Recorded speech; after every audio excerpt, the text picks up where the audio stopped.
Если мы будем говорить про интернет-магазин, то основным продавцом, да, у нас в данной сфере является именно сайт. Насчет этого могу сказать, что вообще сайт можно запустить ваш за 4 часа.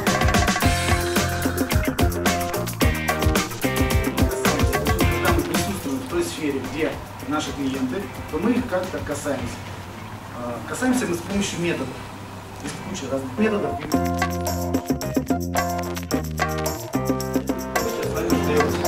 CTR — это такой ключевой параметр эффективности в контекстной рекламе, по-другому называется показатель кликабельности, показывает, сколько на наше объявление с вами кликают.